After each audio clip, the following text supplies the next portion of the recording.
Nah, sebaiknya ketika berolahraga menggunakan masker jenis apa ya? Agar bisa olahraga tetap nyaman dan nyaman apalagi di luar rumah karena kita selalu wajib menggunakan masker. Kita sudah tersambung dengan dokter spesialis kedokteran olahraga, ada Dokter Andi Kurniawan. Halo, dokter. Selamat malam. Selamat malam, Mbak Dea. Dok, tadi sudah dengar ya, tadi ada testimoni, ada wawancara warga yang mengeluhkan bahwa ketika berolahraga menggunakan masker ini sesak dan tidak senyaman jika tidak menggunakan masker ketika berolahraga. Seperti apa dok sebenarnya masker yang harus digunakan atau sebenarnya tidak menggunakan masker dan di rumah saja olahraganya? Oke, sebenarnya kalau mengingat pada saat ini kita masih dalam COVID pandemik, sebisa mungkin memang kalau memang bisa olahraga di rumah, olahraga di rumah. Terus kemudian kalau memang ingin berolahraga di luar, pastikan kondisi kita sehat dan fit dulu untuk supaya bisa berolahraga di luar rumah. Dan ketika melakukan olahraga di luar rumah, pemerintah menyarankan untuk tetap menggunakan masker pada saat melakukan aktivitas fisik di luar rumah. Artinya olahraga pun juga harus menggunakan masker. Dan masker yang disarankan saya rasa bisa menggunakan masker apa saja, masker kain pun cukup sebenarnya. Dan apakah menyebabkan sesak? Sebenarnya mungkin rasanya tidak nyaman, tapi tubuh kita itu punya kemampuan untuk beradaptasi. Jadi mungkin di awal saja itu rasanya tidak nyaman. Tetapi memang ketika yang disarankan olahraga pada saat pandemi ini adalah yang intensitasnya tuh ringan sampai sedang saja, yang nggak usah sampai bikin ngos-ngosan gitu ya. Jadi tentu saja kalau olahraganya ringan sampai sedang intensitasnya atau berat ringannya itu sampai ringan sampai sedang saja, saya rasa tidak menyebabkan sampai rasa sesak gitu, apalagi menimbulkan masalah kesehatan. Artinya aman atau tidak dok? Misalnya saya ingin bersepeda atau berlari dengan dengan pace yang sama seperti sebelum pandemi, dengan menggunakan masker tapi sekarang aman nggak dok? Aman, karena kita sudah pernah melakukan literatur review dan mencari case report ya, evidence based case report, apakah penggunaan masker pada saat olahraga itu menyebabkan masalah kesehatan. Ternyata tidak dilaporkan. Penelitian bahkan ada masker khusus ya, khusus untuk olahraga namanya elevated training mask yang dipakai mempunyai efek hipoksia, jadi seakan-akan setara pada saat kita latihan di pegunungan dengan kadar oksigen yang rendah. Itu ternyata tidak dilaporkan menimbulkan efek kesehatan yang berbahaya gitu.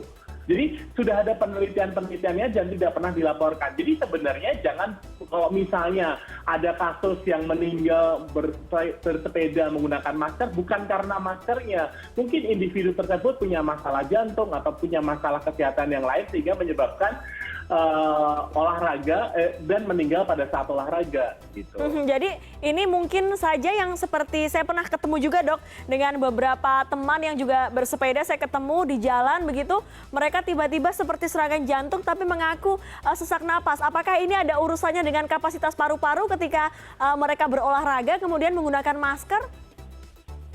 Oke, sebenarnya gini. Tubuh kita diciptakan sama Tuhan, kita punya kemampuan untuk respon dan adaptif. Jadi ketika sesak tinggal dibuka gitu. Tidak ada manusia atau seseorang yang bersepeda sesak terus kemudian memaksakan diri terus akhirnya sampai meninggal. Jadi sebenarnya bukan karena masalah menggunakan masker atau tidak menggunakan masker gitu.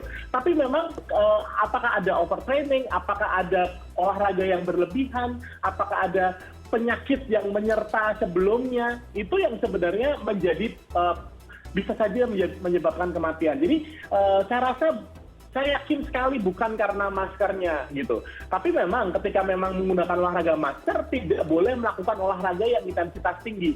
Dan pertanyaannya adalah siapa suruh olahraga dengan intensitas tinggi pada saat COVID pandemik. Dan kita tahu bahwa ketika kita overtraining, kita melakukan olahraga yang intensitasnya tinggi, justru akan menurunkan imunitas. Itu poinnya sebenarnya. Jadi berolahragalah yang ringan sampai sedang saja, kan tetap menggunakan masker. Karena masker adalah faktor protektif kita. Selain physical distancing, menggunakan masker. Dan ketika seseorang berolahraga, physical distancing-nya cenderung fail, kadang-kadang gagal kan ketemu kan kita bergerak terus ya, bergerak ketemu orang, berdekatan dengan orang. Masker merupakan salah satu faktor protektifnya kita untuk mencegah dari penularan virus COVID-19 ini gitu. Atau seperti orang yang punya komorbid begitu atau punya penyakit berat jika ingin olahraga, apakah perlu alat atau indikator tambahan misalnya seperti menggunakan oximeter begitu dok? Boleh saja. Dan makanya ketika kami menyarankan ketika memang kita punya problem di paru-paru, kita punya problem di pernafasan atau di jantung, disarankan memang olahraganya olahraga yang ringan saja dan olahraganya di rumah saja gitu. Dan cari tempat yang sepi. Kalaupun cari tempat yang sepi, saya rasa kalau kesulitan ya tetap menggunakan masker gitu. Jadi itu memang sebuah pilihan ya. Jadi intinya yang jelas-jelas ingin kami sampaikan di sini adalah bahwa kita harus tetap menggunakan masker karena masker adalah faktor protektif, dan masker beberapa penelitian, beberapa literatur tidak menyebutkan bahwa olahraga dengan menggunakan masker tidak menimbulkan masalah kesehatan yang signifikan gitu. Artinya ini kapasitas paru-paru tidak ada problem jika memang olahraganya sesuai dengan kebutuhan ya, tidak terlalu keras begitu dok ya? Betul sekali. Jadi tubuh kita tuh punya kemampuan untuk adaptif. Jadi kalau misalnya kita lari agak kencang terus kemudian agak nafas ya dipelankan. Ketika dipelankan kita pasti nafasnya akan longgar lagi gitu ya. Artinya menggunakan masker tuh kita tetap masih bisa bernafas. Itu yang paling penting sebenarnya poinnya. Dan maskernya bisa macam-macam, bisa masker kain, bisa medis juga dok ya? Bisa masker kain, bisa masker medis gitu. Dok, terakhir ini olahraga apa dok yang paling cocok misalnya kepada orang-orang yang usianya usia produktif, kemudian juga warga yang mungkin sudah manula atau sudah agak sepuh begitu, apa dok olahraga yang cocok ini di masa pandemi COVID-19 seperti ini dok? Sebenarnya olahraga yang paling cocok adalah olahraga yang paling disukai.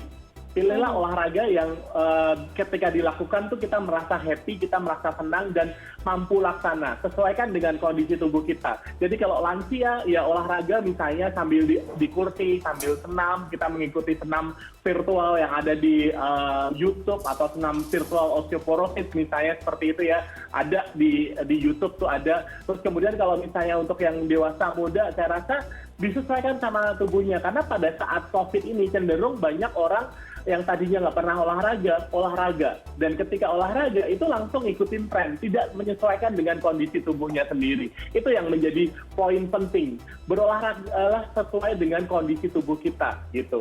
Jangan berkompetisi dengan orang lain, jangan melihat orang lain, tapi berolahragalah sesuai dengan kondisi tubuh kita. Bikin kita olahraga yang bikin kita nyaman dan happy dan bermanfaat buat kesehatan kita, itu poinnya. Dan jangan sampai tertular dari virus COVID gitu. Jadi itu yang paling penting. Ketika kita lagi nggak enak badan ya olahraga di rumah. Ketika kita nyaman berolahraga di luar ya olahragalah di luar bersama anggota keluarga yang sudah kita pastikan sehat. Karena kita nggak tahu orang lain, teman, satu komunitas belum tentu kita tahu mereka sehat atau tidak. Itu poinnya. Nah dok, kalau soal kompetitif tadi sebenarnya teman-teman juga banyak atau masyarakat yang sebenarnya misalnya baru mereka ikut olahraga lari, kemudian juga olahraga renang, atau kadang-kadang sekarang lagi musim triathlon dok. Mereka kadang-kadang saking kompetitifnya, mereka kemudian sepertinya tidak capek, tidak lelah, tapi mereka akhirnya jatuh sakit juga dok. Itu bagaimana dok untuk mengerti kondisi tubuh kita dok? Apa alarmnya dok?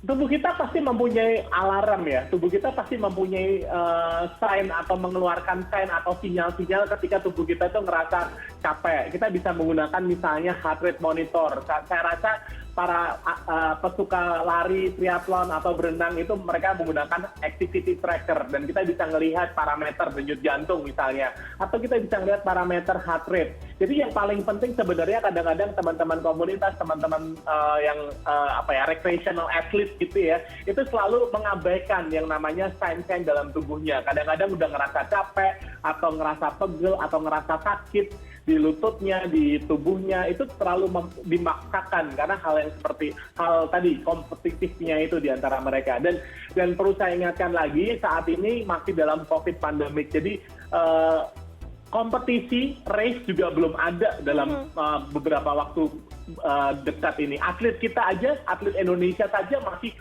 belum intensitas yang tinggi, belum pada peak latihannya gitu. Kenapa kita yang bukan atlet kita berkompetitif gitu? Itu yang perlu diingatkan sih, bahwa goalnya adalah untuk menjaga kebugaran, bukan untuk meningkatkan kebugaran atau mencapai personal best pada saat pandemi ini. Itu poinnya sebenarnya. Kesehatan kita jauh lebih penting gitu daripada cedera atau overtraining atau sampai turun imunitasnya gitu. Intinya jangan overtraining, tetap pakai masker karena masker aman digunakan untuk berolahraga selama itu sesuai dengan kapasitas tubuh kita. Terima kasih Dr. Andi sudah bergabung bersama Sama-sama, kami Dea. malam hari ini.